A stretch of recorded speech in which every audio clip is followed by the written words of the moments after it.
다음 소식입니다. 요즘 주택시장 동향이 심상치 않죠. 매매가가 약세로 돌아서면서 역전세난이 우려되고 임대차 기간 만료를 앞두고 세입자들의 고민도 점점 많아지고 있습니다. 현장에서는 이와 관련한 분쟁이 빈번하게 발생하고 있다고 하는데요. 여러 궁금증들 해법을 들어보겠습니다. 함철성 변호사와 연결돼 있습니다. 안녕하십니까? 안녕하세요. 함철성 변호사입니다. 네, 먼저 임대차 기간 만료에 관해서 얘기를 좀 해보겠습니다. 임대차 기간이 만료된다고 해도 임차인에게 이 계약갱신 청구권이 인정된다고 알고 있는데 행사할 수 있는 요건이 어떻게 됩니까?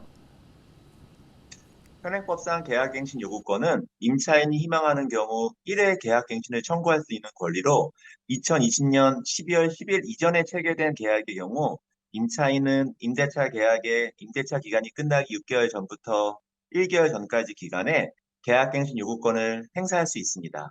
그러므로 이미 계약갱신 청구권을 한 번 행사한 임차인의 경우 이번에 임대인이 현 시세에 맞는 차임 증액을 요청할 경우 더 이상 계약갱신 청구권을 행사할 수는 없습니다. 네, 또 현장의 또 다른 고민은 임대차 계약이 종료됐음에도 불구하고 전세 이 보증금을 돌려받지 못한다거나 계약 기간 중에 임대인이 변경돼서 불안감을 느낀다거나 하는 여러 상황들이 발생하고 있습니다. 임차인이 이럴 때 취할 수 있는 조치는 어떤 것들이 있을까요? 임차인은 임차권 등기 명령, 임대차 보증금 반환 청구, 소송 등을 행사할 수 있습니다. 첫째, 임대차 계약이 종료된 후 임차권 등기 명령을 법원에 신청할 수 있습니다.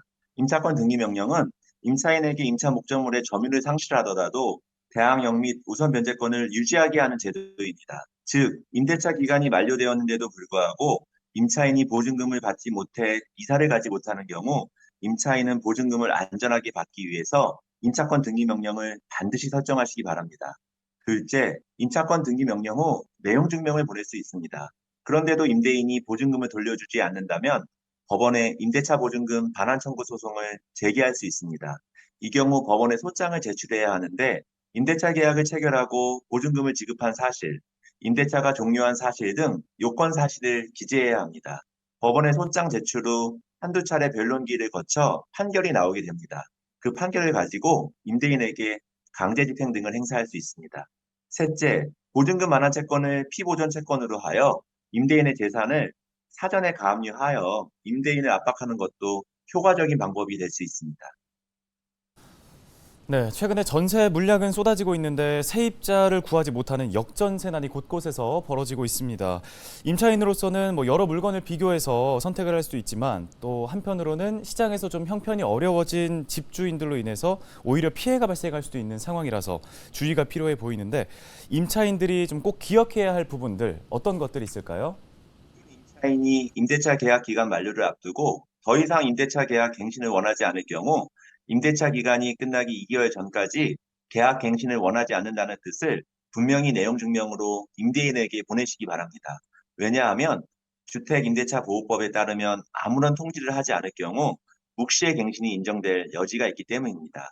그리고 향후 임대차 계약을 체결하는 임차인은 역전세난에 대비하여 계약 시 확정일자를 반드시 받으시라고 권고해 드립니다. 임대차 계약과 동시에 관할 동사무소에 가서 확정일자를 받아두면 우선 변제권이 생기기 때문입니다.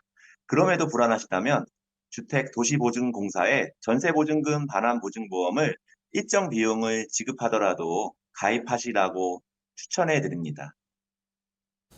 네, 알겠습니다. 부동산 임대차 관련 도움 말씀 들어봤습니다. 함철성 변호사였습니다.